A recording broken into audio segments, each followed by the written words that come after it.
Hi guys, இன்னைக்கு நம்ம என்ன பார்க்க போறோம்னு பார்த்தீங்கன்னா கோவில் தான் பார்க்க போறோம். ஸோ இந்த கோவில் என்ன கோவில்னு பார்த்தீங்கன்னா திருக்காஞ்சி அப்படின்ற கோவில். இது எங்க இருக்குன்னு பார்த்தீங்கன்னா விழுப்புரம் டு பாண்டிச்சேரி நடுவில் திருக்காஞ்சின்ற ஊர்ல தான் இருக்கு. என்னடா கோவிலுக்கு வந்திருக்கோம் அப்படிலாம் நீங்க நினைக்காதீங்க. இந்த கோவில் வந்து 3000 வருஷம் பழமையான சிவலிங்கம் இந்த கோவில் இருக்கு அப்படின்னு சொல்றாங்க. அது மட்டும் இல்லாம காசியை விட ரொம்பவே புகழ்பெற்ற ஒரு இடம் அப்படின்னு நிறைய பேர் பேசிக்கிறாங்க. இதோட வரலாறுலாம் என்னென்ன அப்படின்றத நம்ம ஐயர்கிட்ட கேட்டு தெரிஞ்சுக்கலாம். வாங்க போய் பார்க்கலாம்.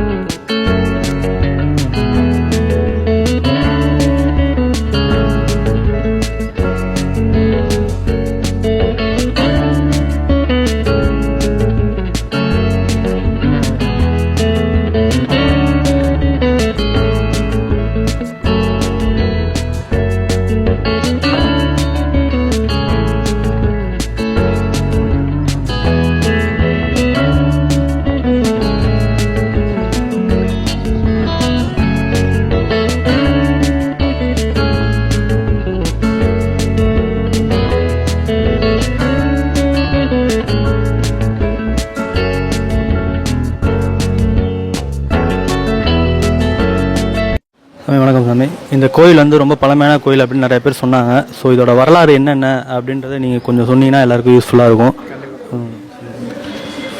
நம பார்வதி பதகே அரஹர மகாதேவா.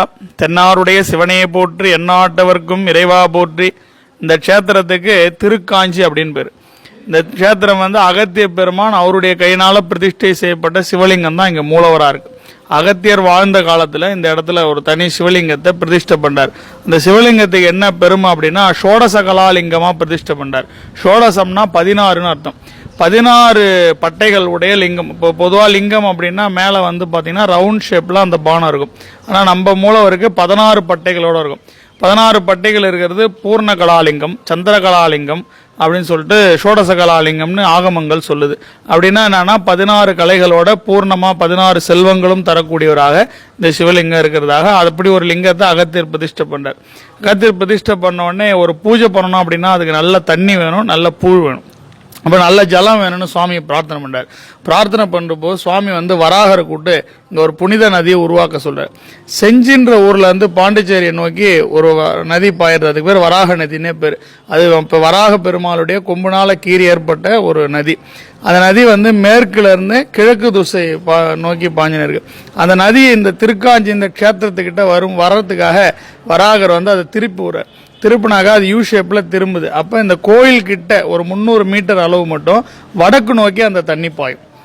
மேற்கிருந்து உற்பத்தி ஆகி கோயில்கிட்ட வடக்கு பக்கமாக பாஞ்சு மறுபடியும் கிழக்கு பக்கமாக வந்து கடற்கரையில் போய் சங்கமிக்குது. அப்போ இந்த வடக்கு பக்கமாக பாயக்கூடிய இந்த தீர்த்தத்துக்கு உத்தரவாகினி தீர்த்தம்னு பேர். உத்தரவாகினின்றது கங்கையில் மட்டும்தான், கங்கை வடக்கு நோக்கி பாயும். வடக்கு நோக்கி பாயிறது கங்கையினுடைய சாநித்தியம் இருக்கிற தீர்த்தங்கள் தான் வடக்கு நோக்கி பாயும். அதனால இந்த தீர்த்தத்தில் கங்கையினுடைய சாநித்தியம் நிறைஞ்சிருக்கிறதாக ஒரு ஐதீகம். அதனால தான் சங்கராபரணி அப்படின்னு இந்த நதிக்கு ஒரு பேர். சங்கராபரணா என்ன அர்த்தம்னா சங்கரன்னா சிவபெருமான், ஆபரணா அவர் சூடிக்கொண்டிருக்கார் தலையில. சங்கரன் ஆபரணமா கூடி சூடிக்கொண்டிருக்கக்கூடிய கங்கை தான் இங்க சங்கராபரணியாக இருக்கு அப்படின்னு வரலாறு சொல்லுது. இப்போ புனிதமான அந்த ஜலத்தை எடுத்து சிவபூஜை பண்ணி வர்றார். இப்போ ஒரு காலத்துல ஒரு அந்தனர் வந்து அவங்க தகப்பனாருடைய அஸ்தியை காசியில கரைக்கிறதுக்காக எடுத்துன்னு போறார். எடுத்துன்னு வரும்போது திருக்காஞ்சின்ற க்ஷேத்திரத்துக்கு வந்திருக்கும் போது அந்த அஸ்தி வந்து பூவா மாறிடுது.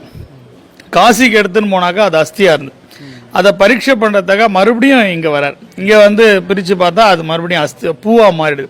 இப்போ சுவாமியை பிரார்த்தனை பண்ணார். காசியில் அஸ்தியாக இருக்குது, இங்கே வந்து பூவாக இருக்கு, இதனுடைய விளக்கம் என்னான்னு சுவாமியை பிரார்த்தனை பண்ணும்போது சுவாமி அசரீதியாக சொல்றார், காசிக்கு வீசமிகு க்ஷேத்திரம் இது, இங்கே பித்ருகர்மா பண்ணுன்னு அசரீதியாக சொல்றார்.